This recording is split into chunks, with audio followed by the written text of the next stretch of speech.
a tip, like a quick hack that they can do to start out on that journey, maybe? So part of it is obviously you want to do this with somebody who understands the coaching process in terms of where, especially if it is something where you're going back to a childhood memory or things like that. But you can think about anything, and understanding part of it becomes self awareness. What are you aware of?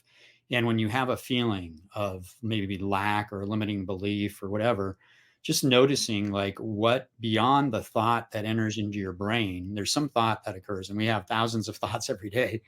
A lot of them are outside of our conscious awareness, and it's just the automatic pilot that our brain is on because we've done certain things, habits, and routines a certain way for so many years. Ultimately, it's the awareness is the first part of the process, is to become aware of what are you noticing? What are the thoughts you notice? And then with the thought, is there a feeling? Because everything is wired in our body in terms of emotions that we experience, particularly things that were emotionally charged as a child. And some of the things, or maybe labels that we add about being shy or being a bully or whatever.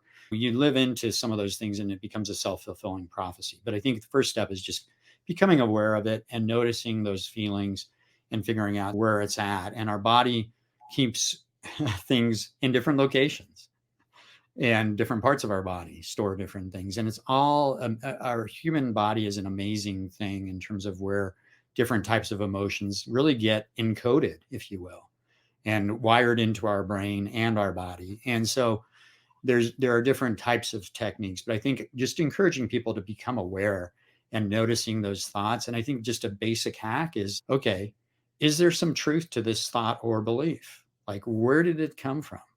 And what part of me is like suggesting this? Like, I'm not good at managing money, or like, I'm not worthy of finding a soulmate, or whatever beliefs you might have that limit you. I'm not good enough to become a CEO of a company.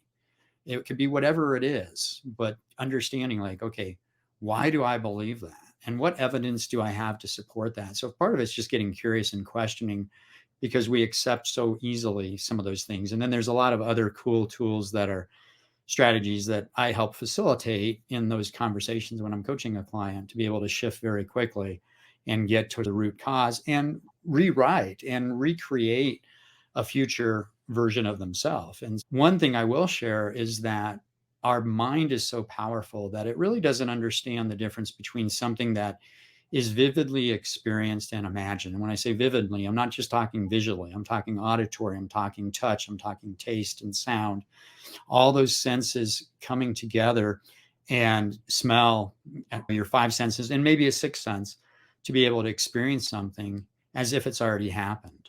And to almost like in sports, how you do an instant replay. I don't know if you were watching any sports this weekend. They have the instant replay. You can do a pre-play of what it would be like to step into your greatness, having whatever resources you need to move forward with, that basically are the complete opposite of maybe some patterns you've had in the past. So that's in a verbal way, some things that might be helpful for individuals. But again, it's not something that's why we have people that are qualified, that have had thousands of hours of training and experience in working with people, to be able to help facilitate people to move through it very quickly in a way that they can get the change. But awareness is a key.